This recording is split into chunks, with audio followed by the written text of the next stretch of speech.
आऊज़ु बिल्लाहि मिनश्शैतानिर्रजीम बिस्मिल्लाहिर्रहमानिर्रहीम। Welcome to chemistry with Kamran Chaudhary. अगर आप इस चैनल पर नए हैं तो इस चैनल को सब्सक्राइब ज़रूर कर दीजिएगा, साथ बेल आइकन को लाजमी प्रेस कर दीजिएगा ताकि आपको आने वाली हर नई वीडियो का नोटिफिकेशन मिलता रहे। फेडरल बोर्ड के बच्चों, आज के लेक्चर में हम लोग डिस्कस करेंगे आपके फेडरल बोर्ड की केमिस्ट्री क्लास 11 के चैप्टर नंबर 2, जिसका नाम है एटॉमिक स्ट्रक्चर। उसकी हम लोग एग्जाम्पल नंबर 2.3 को सॉल्व करेंगे आज के लेक्चर में। 2.2 एग्जाम्पल हम लोग प्रीवियस लेक्चर में कर चुके हैं और 2.1 एग्जाम्पल भी हम लोग कर चुके हैं सॉल्व। ठीक है, लेक्चर आपने पूरा देखना है। उम्मीद है बहुत अच्छे से एक एक चीज़ क्लियर हो जाएगी। ठीक हो गया मेरा पुत्र?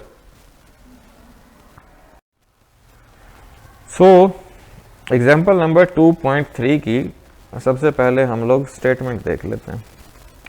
स्टेटमेंट क्या है कि calculate the radius of third orbit of electron in hydrogen atom. अच्छा, सबसे पहले तो ना स्टूडेंट्स को ना ये स्टेटमेंट ही कंफ्यूज कर देती है। अब स्टेटमेंट कंफ्यूज कुछ इस तरह से करती है कि बच्चों ने तो पढ़ा हुआ है कि हाइड्रोजन का तो सिर्फ एक ही ऑर्बिट होता है जिसमें एक इलेक्ट्रॉन होता है। ठीक है, तो ये थर्ड ऑर्बिट की क्या बात कर रहा है। तो यहाँ पे मैं आपको देखो क्लियर कर दूं कि हाइड्रोजन का जो एक इलेक्ट्रॉन होता है ना, वो सपोज देखो यहाँ पे ये हाइड्रोजन का एटम नजर आ रहा है आपको। तो ये न्यूक्लियस से इतने डिस्टेंस पे ये इलेक्ट्रॉन रिवॉल्व कर रहा है, इसको हम पहला शेल बोल रहे हैं। ठीक है, अब ये बेसिकली देखो कोई एक रोड थोड़ी बने हुए होते हैं, सड़कें थोड़ी बनी हुई होती हैं कि जहाँ पे इलेक्ट्रॉन घूमता फिर रहा होता है। ये न्यूक्लियस के अराउंड स्पेस होती है, ठीक है, जिनको आप शेल्स की बात कर रहे होते हैं। तो अगर कोई इलेक्ट्रॉन मतलब यहाँ से दूर यहाँ पे सपोज यहाँ पे रिवॉल्व कर रहा है, ठीक है, वो भी तो हाइड्रोजन के न्यूक्लियस के अराउंड रिवॉल्व कर रहा होगा ना। ठीक है, यहाँ पे सपोज कहीं पे रिवॉल्व कर रहा है, तो उसका डिस्टेंस अगर हमारे एक जनरल फार्मूले के अकॉर्डिंग सेकंड ऑर्बिट के इक्वल आ रहा है तो फिर हम उसको कह देंगे कि भाई वो सेकंड ऑर्बिट में रिवॉल्व कर रहा है। ठीक है, इसी तरह अगर कोई इलेक्ट्रॉन है जो मजीद फर्दर बाहर की तरफ यहाँ पे रिवॉल्व कर रहा है, ठीक है, और उसका न्यूक्लियस से डिस्टेंस हमने कैलकुलेट किया और हमारे जनरल फार्मूले के अकॉर्डिंग वो डिस्टेंस आया थर्ड ऑर्बिट के इक्वल, तो हम कह देंगे कि भाई वो इलेक्ट्रॉन न्यूक्लियस के अराउंड थर्ड ऑर्बिट में रिवॉल्व कर रहा है। ठीक है, तो सबसे पहले तो आपको ये क्लियर होनी चाहिए चीज़ें कि ऑर्बिट बेसिकली क्या होते हैं, न्यूक्लियस के अराउंड स्पेस होती है जहाँ पे इलेक्ट्रॉन रिवॉल्व कर रहे होते हैं। ठीक हो गया। अब आपने ना मतलब वो डिस्टेंस कैलकुलेट करना है कि जब इलेक्ट्रॉन हाइड्रोजन के न्यूक्लियस के अराउंड रिवॉल्व कर रहा है, ठीक है, और उसका डिस्टेंस कितना है, थर्ड ऑर्बिट के इक्वल हो। ठीक है, यही बेसिकली आपने कैलकुलेट करना है।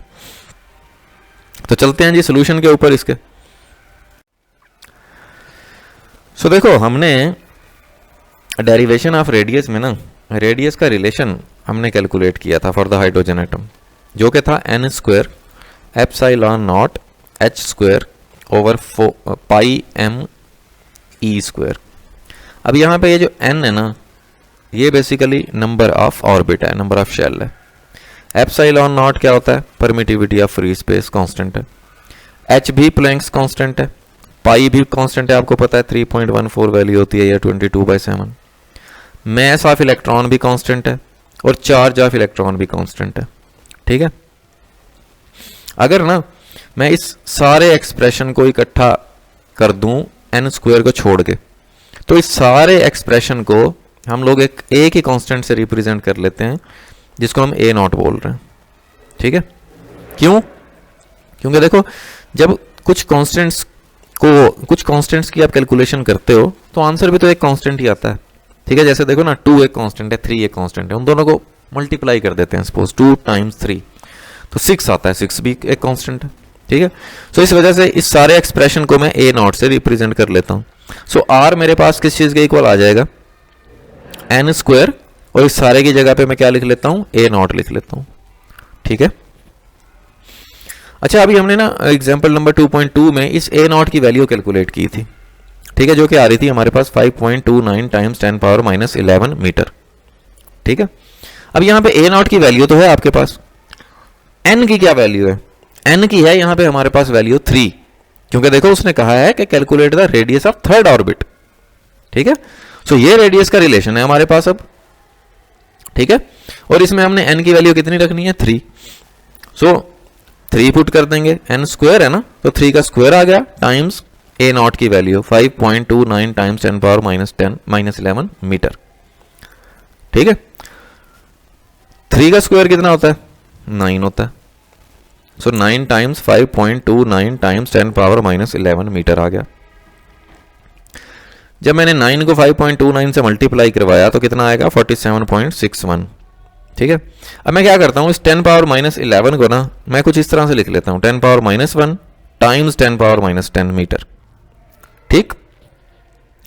अब ये 10⁻1 इस 47.61 से जब मल्टीप्लाई होगा ना, आंसर कितना आएगा 4.761 आ जाएगा, और ये 10⁻10 मीटर वैसे ही मैंने लिख लिया। याद रखना ये जो 10⁻10 मीटर है ना, इसको हम लोग ले लेते हैं एंगस्ट्रॉम के इक्वल। अब एंगस्ट्रॉम क्या है, एंगस्ट्रॉम लेंथ का यूनिट है बेसिकली, ठीक है। सो इस 10⁻10 मीटर की जगह पे मैं क्या लिख देता हूं, एंगस्ट्रॉम लिख देता हूं। तो आर की वैल्यू कितनी आ गई 4.761 angstrom for the third orbit, ठीक है। मतलब इलेक्ट्रॉन न्यूक्लियस से कितने डिस्टेंस पर रिवॉल्व करेगा कि हम उसे थर्ड ऑर्बिट बोलेंगे, इतने डिस्टेंस पे 4.761 एंगस्ट्रॉम, या इसको आप लिख सकते हो 4.761 टाइम्स 10⁻10 मीटर, ठीक हो गया।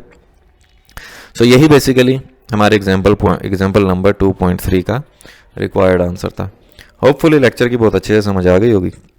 वीडियो अच्छी लगी है तो भाई चैनल को सब्सक्राइब ज़रूर कर दिया करें, वीडियो को लाइक और शेयर ज़रूर कर दिया करें अपने फ्रेंड सर्कल में। Thank you very much for watching this video.